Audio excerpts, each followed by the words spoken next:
pressure, tandaan mo to, ang gulong pag walang pressure, it cannot move forward. Dahil ang gulong, the wheels ng sasakyan, anumang sasakyan, kailangan lagyan mo ng pressure so that it can move forward. Without pressure, you're being stagnant. Mag-i-stay ka kung nasaan ka. Walang improvement ang buhay mo. See how great that was? Gaano kaganda ang agila? Okay? See? Ay, gusto ko pa. Ilan na yun, Ma'am Mary? 4, no? So may 1,851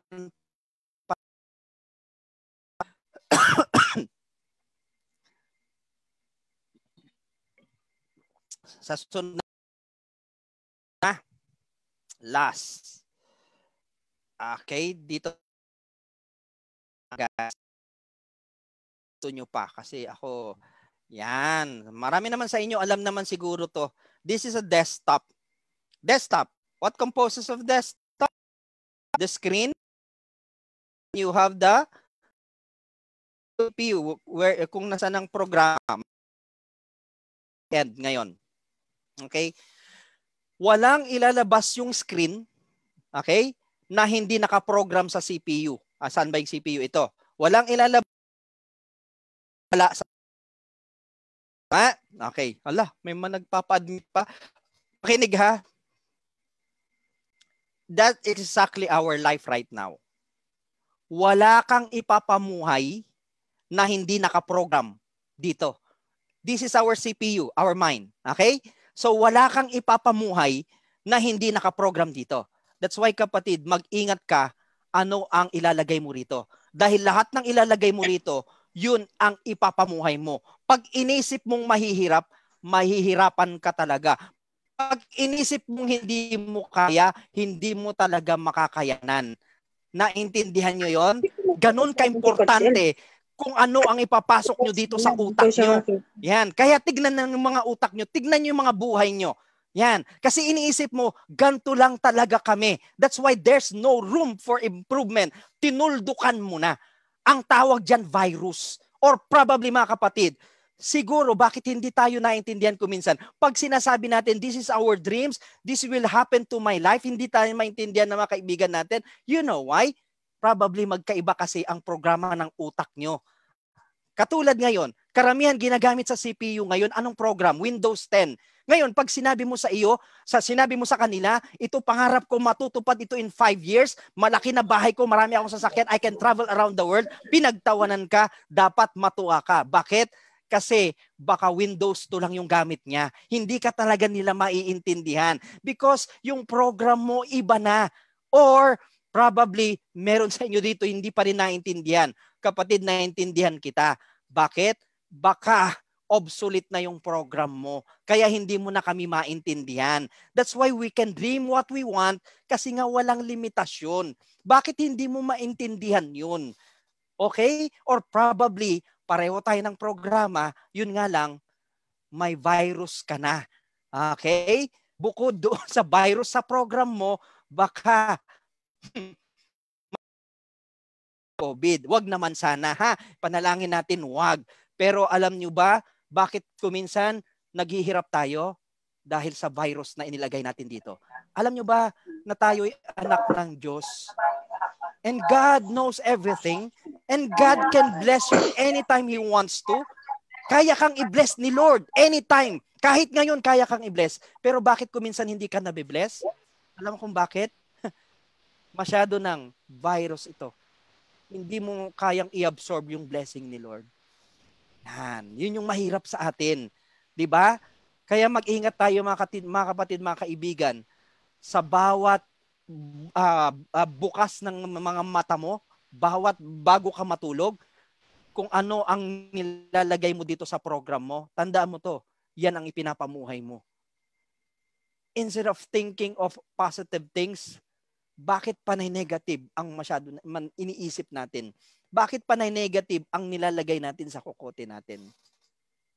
Mga kaibigan, mga kapatid, ulitin ko, mga agila kayo. Makinig maigi. Kung ito yung mga pangarap nyo sa buhay, eto ka.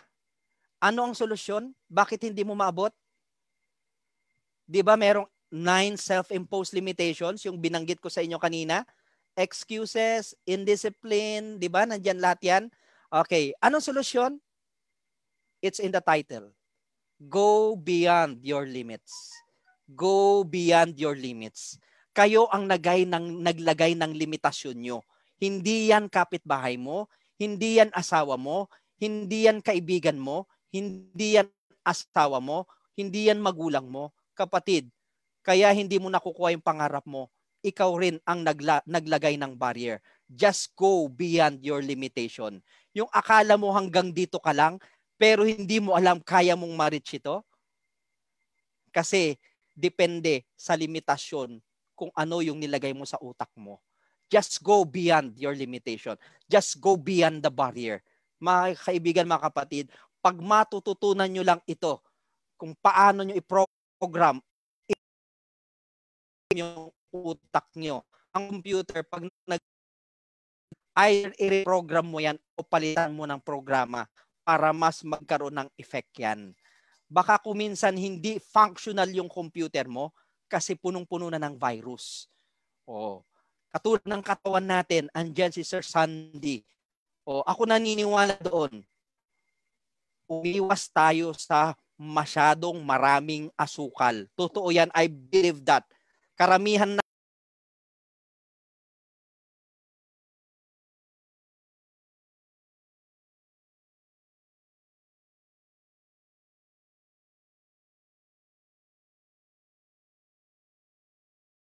because of too much sugar. Yan. Kaya ako, ayaw kong maging sweet sa partner ko. Joke lang yun. Bakit na-segue pa doon? Okay, do hope may natutunan ang bawat isa sa inyo. Though, binilisan ko lang po. Dapat yun, mahaba-haba pa. Yan. Actually, hindi ko tinapos yung kwento na 1,855. 5 pa lang po. Okay, sa susunod na session natin yung 1,800. Tama ba ako? 800. Yan. Actually, this is a series. Okay, merong karugtong to pero next time. So, pag-usapan namin kung kailan yung next time.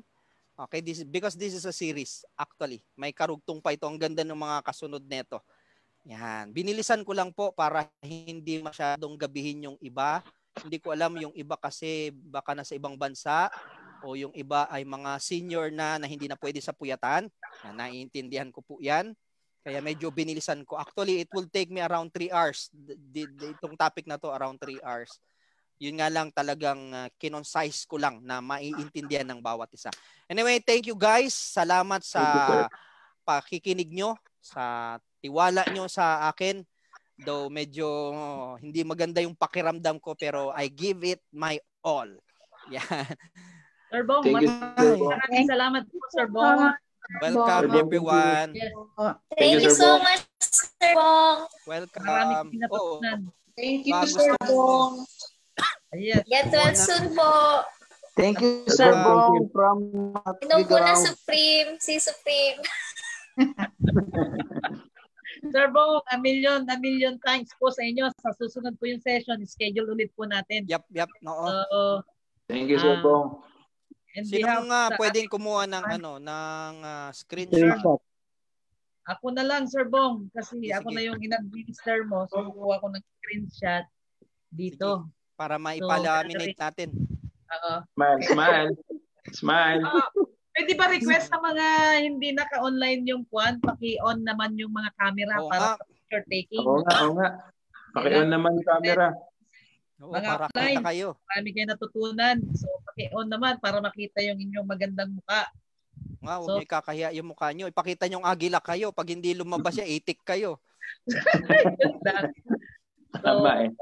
Thank you, Sir Bong. Welcome. Ganda ng boses ko na. Oo nga. Ready? 1, 2, 3, see, cheese. Para pang radyo Oo nga. Pang radyo, Sir Bong. So, maraming salamat. Thank you po. Madali lang po, hindi pa tayo. Isa pa. Po, smile. Yung mga hindi naka-on ng camera, paki-on. Ready? 1, 2, 3, smile. Si Cheese. Isa pa po. Ready? 1, 2, 3, smile. Sir Bong, kailan po ang next na session? Siguro, ano ba ngayon? 17 sa October 20, 2022. Pwede na siguro 'yun. Ayusin ko muna yung ayusin ko muna yung schedule. Talaga, Sir Bong. Ayusin ko muna yung schedule.